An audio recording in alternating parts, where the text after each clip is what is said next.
상상해 보십시오. 1970년의 어느 화창한 아침, 마땅히 울려 퍼졌어야 할 축하의 박수 소리는 들리지 않고 국토를 가로지르는 붉은 리본은 단 한 번도 가위 끝에 닿지 못한 채 빛이 발해갑니다. 서울과 부산을 잇는 428km의 대역사, 경부고속도로 건설 프로젝트가 격렬한 정치적 반대와 감당할 수 없는 재정적 파탄으로 인해 영구히 취소된 세계를 말입니다.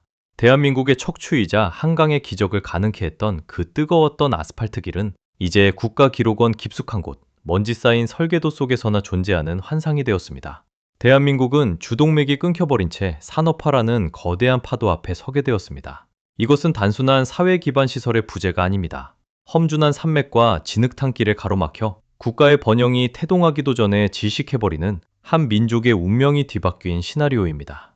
경부고속도로가 존재하지 않는다는 것의 무게를 이해하기 위해 우리는 1960년대 후반의 서늘한 현실을 직시해야 합니다. 당시 대한민국은 1인당 GDP가 200달러에도 미치지 못하는 세계에서 가장 가난한 나라 중 하나였습니다. 그런 나라가 국가 예산의 10%라는 천문학적인 금액을 단 하나의 도로 건설에 쏟아붓는다는 것은 그야말로 국가의 명운을 건 도박이었습니다. 만약 이 도박이 시작조차 되지 못했다면 우리가 알고 있는 수출 주도형 공업화 모델은 첫걸음을 떼기도 전에 파산했을 것입니다. 경부고속도로라는 동맥이 없는 대한민국 물류 시스템은 즉각적인 심근경색에 빠졌을 것이 자명합니다. 포항의 철강이, 울산의 자동차와 조선 기자재가 서울로 향하거나 부산항을 통해 세계로 뻗어나가려 할 때 그들은 좁고 굽이진 비포장 국도 위에서 절망했을 것입니다.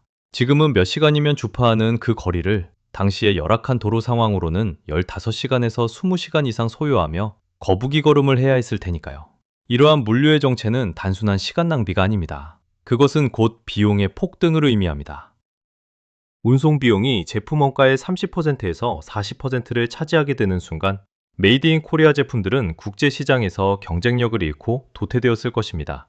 현대, 삼성, 포스코와 같은 이름들은 오늘날의 글로벌 거대 기업이 아닌 그저 특정 지역의 수요만 간신히 맞추는 소규모 지방 기업으로 남았을 가능성이 큽니다. 물류의 흐름이 멈춘 곳에서 자본의 축적 또한 멈추기 때문입니다. 결국 한강의 기적이라는 단어는 역사 교과서에 실리지 못했을 것입니다. 수십 년간 지속되었던 두 자릿수 경제 성장률 대신 대한민국은 저소득의 덫에 갇혀 신음했을 것입니다. 우리가 자랑하는 화려한 도심의 마천루는 실현 불가능한 꿈에 불과했을 것이며 도시는 낙후된 인프라와 빈곤의 굴레에서 벗어나지 못했을 것입니다. 자본 축적의 고리가 끊긴 국가는 생존을 위해 영구적으로 외국의 원조에 매달려야 하는 성장하지 못하는 호랑이로 전락했을 것입니다. 경부고속도로는 단순히 화물만 실어 나른 것이 아닙니다. 그것은 사람을 실어 날랐고 문화의 교류를 가능케 했습니다. 실제 역사에서 이 도로는 대한민국을 일일 생활권으로 묶어주었습니다.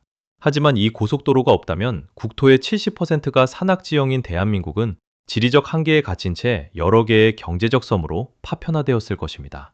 물류의 마비는 곧 성장의 엔진이 꺼졌음을 의미합니다.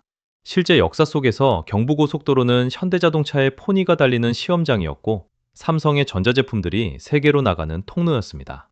하지만 이 고속도로가 건설되지 않은 평행 세계에서 우리가 아는 글로벌 초인류 기업들의 운명은 완전히 뒤바뀌었을 것입니다. 현대자동차를 예로 들어봅시다. 울산 공장에서 조립된 차량이 험준한 산맥을 넘어 서울의 소비자에게 전달되거나 항구로 이동하기 위해선 현재보다 최소 4배 이상의 시간과 비용이 소요됩니다. 차량 한 대당 붙는 막대한 물류 비용은 가격 경쟁력을 완전히 앗아갔을 것입니다. 해외 시장에서의 승부는커녕 국내 시장의 수요조차 감당하기 벅찬 지방의 중소자동차 조립 공장으로 남았을 가능성이 큽니다. 포스코 또한 마찬가지입니다. 포항의 쇳물이 전국으로 뻗어나가지 못하고 물류의 병목 현상에 갇히는 순간 대한민국의 중공업 신화는 그 자리에서 멈췄을 것입니다. 비교해 보십시오. 실제 역사에서 대한민국은 이 혈맥을 통해 자본을 선순환시키며 수십 년간 고도 성장을 구가했습니다. 하지만 고속도로가 없는 세계에서는 자본의 축적이 불가능합니다.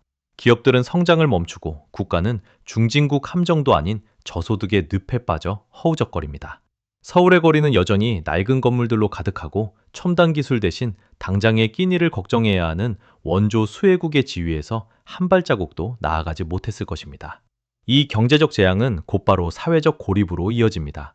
국토의 70%가 산악지형인 대한민국에서 경부고속도로는 지리적 한계를 극복하게 해준 유일한 열쇠였습니다. 이 길이 없다면 대한민국은 하나의 국가라기보다 거대한 산맥들에 의해 단절된 경제적 섬들의 집합체가 되었을 것입니다. 우리가 당연하게 누리는 전국 1위 생활권이라는 개념은 이 시나리오에 존재하지 않습니다. 서울에서 부산까지 가는 길이 고난의 행군과 다름없던 시절, 사람들은 자신의 고향을 떠나는 것조차 큰 모험으로 여겼을 것입니다. 인적 교류의 단절은 심각한 인구 구조의 불균형을 초래합니다. 서울은 일자리를 찾아 몰려든 사람들로 인산인해를 이루지만 그들을 수용할 인프라는 턱없이 부족하여 슬럼화됩니다. 반면 영남과 호남의 농어촌 지역은 노동력은 넘쳐나지만 생산한 농산물을 도시로 보낼 길이 없어 빈곤의 악순환에 빠집니다. 풍요 속의 빈곤, 그리고 결핍 속의 정체라는 기묘하고도 고통스러운 불균형이 국가 전체를 지배하게 됩니다. 더욱 치명적인 것은 이 고립이 낳은 심리적 장벽입니다. 물자와 사람이 섞이지 않는 곳에서는 오해와 편견이 독초처럼 자라납니다. 서로의 안부를 묻고 문화를 공유할 통로가 막힌 채 각자의 섬에 갇힌 사람들은 부족한 국가 자원을 두고 서로를 적대시하기 시작합니다. 영남과 호남, 그리고 수도권 사이에 보이지 않는 벽은 실제 역사보다 수십 배 더 견고해졌을 것입니다. 상호 이해를 바탕으로 한 국가적 통합 대신 우리 지역의 이익만을 앞세우는 극단적인 지역 이기주의와 배타적인 지역주의가 대한민국의 가장 뿌리 깊은 사회적 질병으로 자리 잡았을 것입니다. 국가적 위기가 닥쳐도 한 목소리를 내지 못하고 서로를 비난하며 자멸해가는 분열된 민족. 이것이 바로 경부고속도로라는 대동맥이 끊긴 자리에 들어섰을 비극적인 풍경입니다. 그뿐만이 아닙니다. 이 지독한 고립은 대한민국의 미래인 기술력마저 앗아갔을 것입니다. 흔히들 초고속 인터넷과 5G, 반도체 신화를 이야기할 때 눈에 보이는 장비들만 떠올리곤 합니다. 하지만 기억하십시오. 현대 문명의 핵심인 광케이블과 통신망은 대개 고속도로의 경로를 따라 구축되었습니다. 도로라는 물리적 인프라가 없는 곳에 디지털 인프라가 들어설 자리는 없습니다. 대한민국은 세계 최고의 IT 강국이 아닌 여전히 낡은 구리선과 느린 통신망에 의존하며 디지털 시대의 조류에서 완전히 소외된 낙후된 국가로 남았을 것입니다.